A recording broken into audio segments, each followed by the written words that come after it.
مضمون نمبر 11 کائنات اور کائنات۔ قدرت کے قوانین اور اصول اٹل ہیں۔ قدرت اپنے بنائے ہوئے قوانین اور اصولوں کے مطابق خود بھی پابندی اختیار کرتی ہے اور دوسروں کو بھی ان میں پابند کر کے رکھ دیتی ہے۔ اللہ کا نظام نہیں بدلتا، اس نے جو کچھ کر دیا وہ ہو گیا اور ایسا ہوا کہ ہمیشہ ہی ہوتا رہا۔ سورج مشرق سے نکلتا ہے اور نکلتا ہی چلا آ رہا ہے، مغرب میں ڈوبتا ہے تو مغرب میں ہی ڈوبتا چلا آ رہا ہے۔ یہ عجب بات ہے کہ ہر روز نئی اور نرالی شان والا اللہ ہر چیز کو اس کے حصار اور اس کے مدار میں ہمیشہ حرکت کرتے رہنے کا حکم لکھ چکا ہے، اور جو کچھ وہ لکھ چکا ہے وہ اٹل ہے۔ ہمارے ارادے بدلتے رہتے ہیں لیکن اس کا امر اٹل ہے، تبدیل نہیں ہوتا۔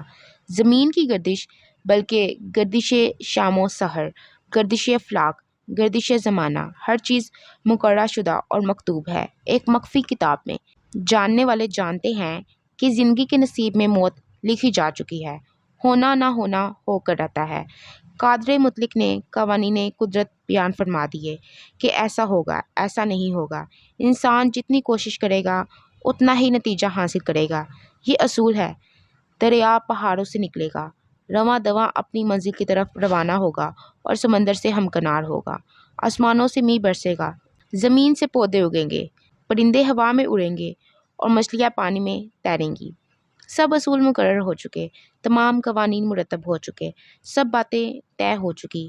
ہر آغاز کا ایک انجام ہوگا اور ہر انجام کسی آغاز پر منتج ہوگا۔ اگر بات صرف یہاں تک ہوتی تو یہ کائنات، یہ زندگی ایک مشین بن کر رہ جاتی، لیکن غور کرنے والے، فکر کرنے والے، تدبر و تفکر کرنے والے جانتے ہیں کہ اس کائنات اور مرتب کائنات کے ساتھ ساتھ ایک اور کائنات بھی ہے، جہاں کے اصول اصولوں کے جہاں سے الگ ہیں، جہاں کے قانون قانون کی دنیا سے بہت ہی مختلف ہیں۔ یہ ایک نرالی کائنات ہے، بالکل مختلف، یکسر عجیب، بلکہ ایک عجوبہ۔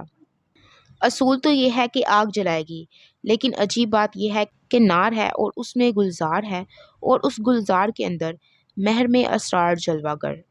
اصول بنانے والے نے اصول کو معطل کرنے کا بھی اصول بنایا ہے۔ جس نے آگ کو حدت عطا فرمائی اسی نے آگ کو حکم دیا کہ وہ ٹھنڈی ہو جائے، سلامتی کے ساتھ ابراہیم علیہ السلام پر۔